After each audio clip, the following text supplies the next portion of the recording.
Hello friends, welcome to mister TNPSC. இந்த video நம்ம என்ன பார்க்க போகிறோம் அப்படின்னா, செகண்ட் டேக்கான ஸ்டடி விளாக் தான் இந்த வீடியோவில் பார்க்க போகிறோம்.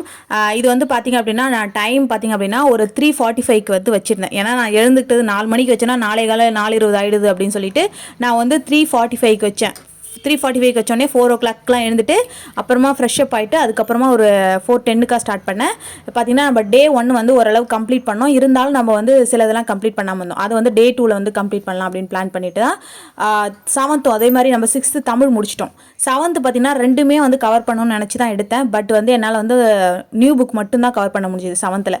அதுவும் பார்த்திங்கன்னா கொஞ்சம் டைம் அப்பப்போ விட்டு விட்டு தான் எழுதி முடிச்சு எப்படியோ படிச்சுட்டேன். அதை ஓல்டு புக்கு அப்படின்றது வந்து நெக்ஸ்ட் டே வச்சுக்கலாம் அப்படின்னு விட்டுட்டேன். ஓகேங்களா? ஏன்னா ஒரு நாள் 2 நாள் தள்ளி போகிறதுல பிரச்சனை இல்லை.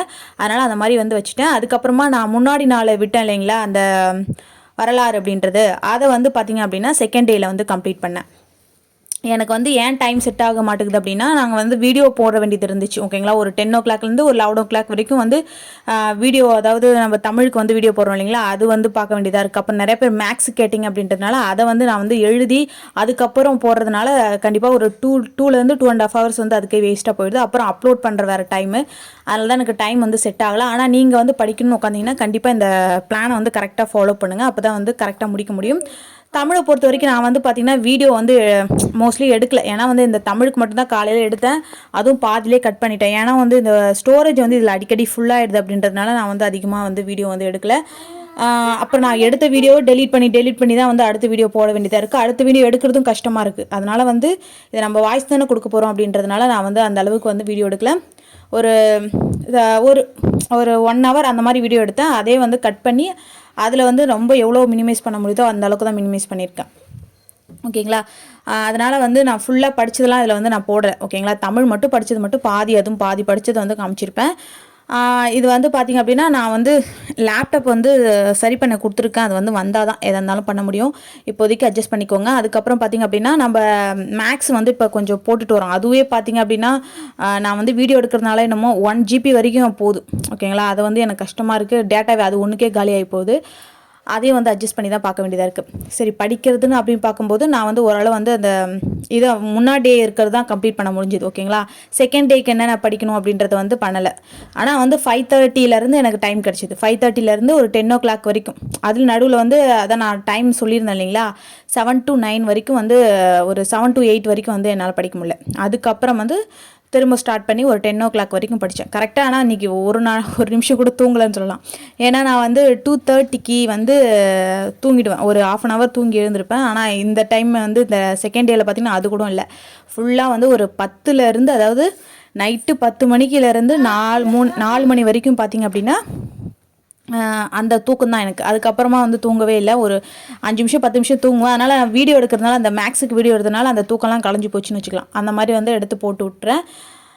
அதுக்கப்புறம் பார்த்திங்கன்னா 3rd டேக்கு, அதாவது மறுநாள், இப்போ வந்து ரெக்கார்ட் பண்ணுறது வந்து மறுநாள் தான் ரெக்கார்ட் பண்ணுறேன். அதுவுமே பார்த்திங்கன்னா எனக்கு டைம் செட் ஆகலை. இருந்தாலும் நான் வந்து அதில் வந்து நியூ புக்கு, ஓல்டு புக்கு வந்து கவர் பண்ணிட்டேன். ஓகேங்களா? ஓல்டு புக் கவர் பண்ணிவிட்டு அதுக்கப்புறம் 10th நம்ம அடுத்த பிளான் இருக்குது இல்லைங்களா, அதையும் வந்து ஓரளவு படிச்சுட்டு இருக்கேன்.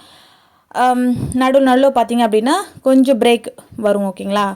அந்த மாதிரி தான் வந்து படித்தோம். நீங்கள் வந்து பார்த்திங்க அப்படின்னா கரெக்டாக வந்து ஃபாலோ பண்ணி படிங்க. அப்போ தான் வந்து கண்டிப்பாக வந்து உங்கள் 10 days வந்து உங்களுக்கு ஈஸியாக வந்து முடிக்கிற மாதிரி இருக்கும். அடுத்த 10 days வந்து திரும்ப ரிவிஷன் கொடுக்கும்போது இன்னமும் ஈஸியாக இருக்கும் இல்லைங்களா? அதனால் வந்து டைம் வேஸ்ட் பண்ணாமல் படிங்க. கண்டிப்பாக வந்து நீங்கள் வந்து இந்த படித்து முடிச்சிட்டிங்க அப்படின்னா ஒரு இன்ஸ்டியூட் ஜாயின் பண்ணிக்கோங்க. ஏன்னா வந்து நான்லாம் வந்து போன குரூப் 2க்குலாம் பார்த்திங்க அப்படின்னா ஒரு டெஸ்ட் பேட்ச் மட்டும் போட்டிருந்தேன். அட்லீஸ்ட் ஒரு டெஸ்ட் பேட்சாச்சும் போட்டுக்கோங்க. ஓகேங்களா? மெயின்ஸை பொறுத்த வரைக்கும் டெஸ்ட் பேட்ச் போட்டிருந்தேன். அதனால தான் ஓரளவு வந்து கவுன்சிலிங், அதாவது ஒரு 3 மார்க் 4 மார்க்கில் தான் போயிடுச்சு எனக்கு. அதனால் வந்து கவுன்சிலிங் போயிட்டு கிடைக்காம வந்திருக்கு. அந்த மாதிரி வந்து 1 மார்க்கு 2 மார்க்கு அந்த மாதிரிலாம் நீங்கள் இது பண்ணக்கூடாது. அதனால் இந்த ஒரு 20 நாளை வந்து நல்லா பயன்படுத்திட்டு நல்லா படிச்சுட்டு இந்த எக்ஸாம் வந்து ப்ரிலிம்ஸை கிளியர் பண்ணுறேன். கண்டிப்பாக வந்து நீங்கள் ஓரளவு படிச்சுட்டு போனாவே இந்த ப்ரிலிம்ஸ் கிளியர் பண்ணிடலாம். இந்த 20 days அதை வந்து யூஸ் பண்ணிக்கோங்க. ஓகேயா?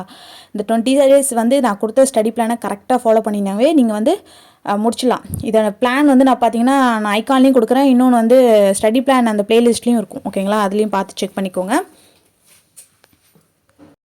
எதுக்கு நான் இன்ஸ்டியூட் ஜாயின் பண்ண சொன்னேன் அப்படின்னா, நீங்கள் வந்து பார்த்தீங்க அப்படின்னா, என்ன தான் நம்ம வந்து வீட்டிலேருந்து படித்து நம்ம வந்து எடுக்கலாம் அப்படின்னாலும் நமக்கு ஒரு டைம் வந்து டவுன் ஆகிடுவோம். அதுவே வந்து ஒரு டெஸ்ட் பேட்ச் ஜாயின் பண்ணியிருந்தீங்க நம்ம டெஸ்ட்டுக்காக வச்சு படிக்கணும் அப்படின்னு தோணும். ஓகேங்களா, டெஸ்ட்டில் நல்ல மார்க் எடுக்கணும் அப்படின்றதுக்காகவே வந்து நல்லா படிப்போம். எல்லாம் போய் ஓரளவு படிச்சுட்டு ஒரு டெஸ்ட்டு போய் அட்டன் பண்ணுவோம். இதில் வீட்டில் இருந்தோம் அப்படின்னா, அந்த வீட்டில் தானே இருக்கும், எப்போ வேணால் படிச்சிக்கலாம், எப்போ வேணால் நம்ம டெஸ்ட் எழுதி பார்த்துக்கலாம் அப்படின்ற ஒரு எண்ணம் வரும். முதல்ல வந்து ஆன்லைன் டெஸ்ட் பேட்சை விட நீங்கள் வந்து ஆஃப்லைனில் நேராக போய் எழுதுகிற மாதிரி ஒரு டெஸ்ட் பேட்ச் வந்து ஜாயின் பண்ணிட்டு படிங்க. ஓகேங்களா, மெயின்ஸ் இப்போ வந்து படிக்க முடியாது. ஓகேங்களா, ப்ரிலிம்ஸ் போனது போகட்டும், மெயின்ஸ் வந்து கண்டிப்பாக கிளியர் பண்ணிடுவீங்க. அந்த அளவுக்கு வந்து படிச்சிருங்க இந்த 20 டேஸ். மெயின்ஸுக்கு பார்த்தீங்கன்னா அந்த மாதிரி பண்ணுங்கள். ஏன்னா மெயின்ஸை பொறுத்த வரைக்கும் நம்ம எந்த அளவுக்கு குரூப் 2ல் வந்து பார்த்தீங்கன்னா எழுதுறது ப்ராக்டிஸ் தேவைப்படும். அதே வந்து குரூப் 2A இருந்தாலும் நீங்கள் டெஸ்ட் பேட்ச் ஜாயின் பண்ணிக்கோங்க. ஓகேங்களா, அந்த மாதிரி வந்து மெட்டீரியல் வந்து வாங்கி முடிஞ்ச வரைக்கும் வந்து கவர் பண்ணிடுங்க. ஏன்னா இந்த ப்ரிலிம்ஸ் இவ்வளோ கஷ்டப்பட்டு நம்ம படிக்கிறோம், மெயின்ஸ் வந்து விட்டுறக்கூடாது இல்லைங்களா. நானும் அதே மாதிரி தான் வந்து ரொம்ப ஃபீல் பண்ணேன். ப்ரிலிம்ஸ் கிளியர் ஆகி மெயின்ஸ் வரைக்கும் போயிட்டு அது வந்து கிடைக்காம, அதுவும் கவுன்சிலிங் வரைக்கும் போயிட்டு கிடைக்காம போனது வந்து ஒரு ஃபீல் ஆயிடுச்சு. இந்த எக்ஸாம் பார்த்தீங்கன்னா கண்டிப்பாக கிளியர் பண்ண ஒரு நம்பிக்கையில் தான் படிச்சுட்டு இருக்கேன். இருந்தாலும் என்னை நம்பி இருக்கிறவங்களுக்கு கொஞ்சம் ஹெல்ப் பண்ணலாம் அப்படின்றதுக்காக தான் இந்த யூடியூப்பில் வந்து திரும்ப ஸ்டார்ட் பண்ணேன். இது வந்து பார்த்திங்க அப்படின்னா உங்களுக்கு யூஸ்ஃபுல்லாக இருக்கும்னு நினைக்கிறேன். யூஸ்ஃபுல்லாக இருந்துச்சு அப்படின்னா மறக்காமல் லைக் பண்ணுங்கள். அப்போ தான் எனக்கு அடுத்தடுத்த வீடியோ போடுறதுக்கு ஒரு மோட்டிவேஷனாக இருக்கும். சப்ஸ்கிரைப் பண்ணாதவங்க சப்ஸ்கிரைப் பண்ணிக்கோங்க. கமெண்ட்டில் உங்கள் கருத்து தெரிவிங்க. தேங்க்யூ.